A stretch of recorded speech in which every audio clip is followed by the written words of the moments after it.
Hi, how's it going everyone? Today I'm going to show you how to best beat Typhlosion consistently by yourself. I would argue doing it by yourself is easier. If you want to play with friends, there's plenty of other guides out there. But this is how I personally would sit and grind Typhlosion the fastest way I can. This is the most easy raid we've ever had to do, I think. Just in turn, maybe not in terms of how fast it is, but in terms of just how mindless it is.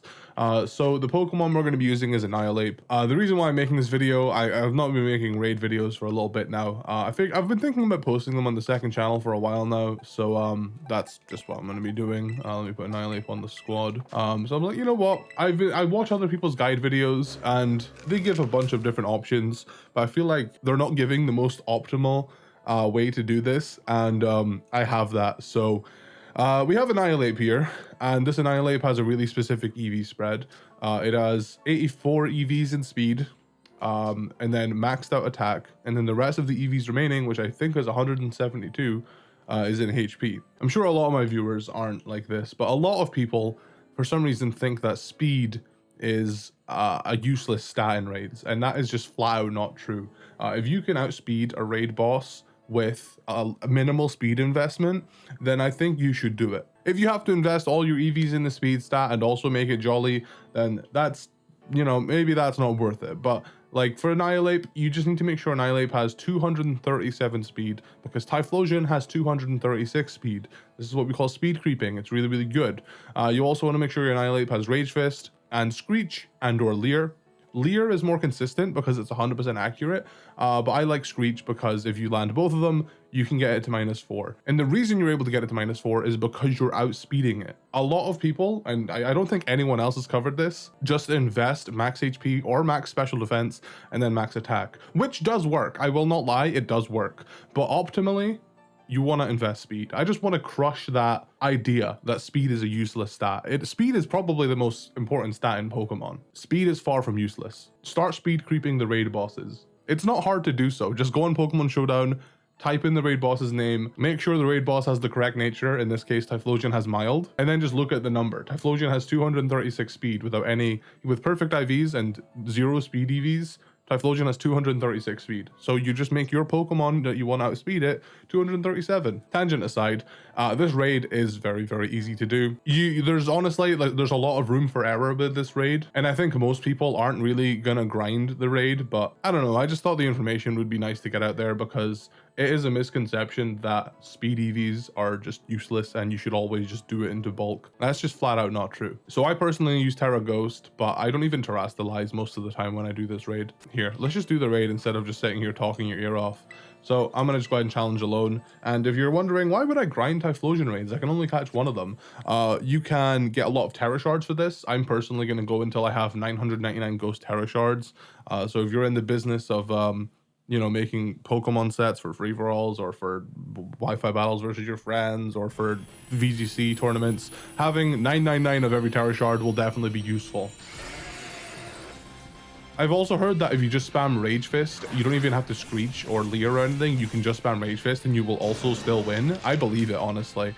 This raid is easy in terms of just how silly it is. So I'm just gonna hit Screech, and because I have the speed creeped it, I outspeed. His defense fell harshly. So Shadow Ball has a 20% chance of dropping your special defense, which if you give your Annihilape Defiant, will raise your attack.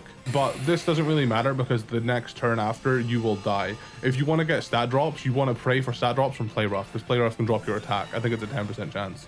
So I got the double Screech off, easy enough. After this, I've got a turbo controller, and if any of you guys out there have a turbo controller, just do what I do, man. So this is why I recommend doing this raid by yourself, because if you're doing it with 3 other Annihilapes, you're all going to be dying. Like, that's kind of part of the strategy, and your timer is just going to chunk down. So I think doing this raid by yourself is easier. I think doing most raids by yourself is easier, honestly. So my Annihilape's coming back now. And I don't think it matters what teammates you have, because like he's mainly going to be using special moves on you. So I just go ahead and press my turbo button on Rage Fist. Because Rage Fist is at the top of my moveset, I can just no hands I can just no hands this raid, and he got the Defiant buff. This actually might help a lot, actually. Now that I'm in this stage of the raid, this actually might be fine, because I'm gonna do enough damage to it. Yeah, look at that. I'm gonna do enough damage to it to be back up to full health, and I don't oh well, I'm not quite full health, but Eruption, I don't think this kills. Yeah, sorry, I keep going out of focus because my Michael Myers masks in the back keep taking focus. It's really annoying. I don't know if this Rage Fist might be, yeah, this Rage Fist is definitely enough to bust through. Yep. I don't even need Terra. You genuinely don't need Terra. And all of this is happening because I sped crept Typhlosion and got 2 Screeches off. It's -4. I personally use Screech, but if you want consistency, use Leer. Because it is possible you could just miss 2 Screeches in a row. Like, that is definitely a possibility. He dropped my Spadef again, which actually this hasn't happened to me before. So now I'm +4 attack. He removed the negative effect from himself, so he's not -4 anymore, but I'm +4. So, and every time it uses an attack on me, I get my Rage Fist boosted, and it's just dead. Okay. That was a pretty lucky attempt, but it's literally the most like mindless raid. I was no handsing the whole time.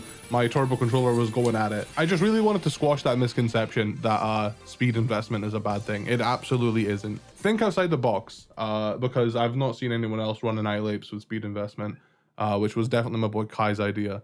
Shout out to Kai for that one. Most of the time you want to outspeed the raid boss. And like I said, I didn't even terrestrialize. So like, and if you're Terra fighting on your Annihilate, which most of you will be if you caught and raised it from a Primeape, Terra fighting works from the perspective of you are no longer weak to Shadow Ball.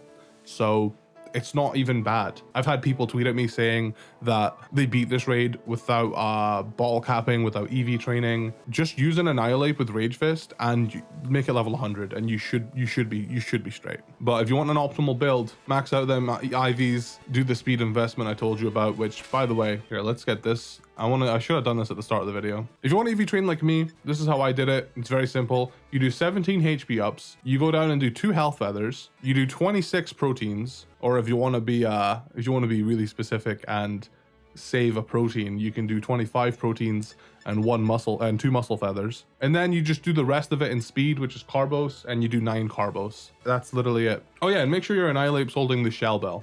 I probably should have mentioned that.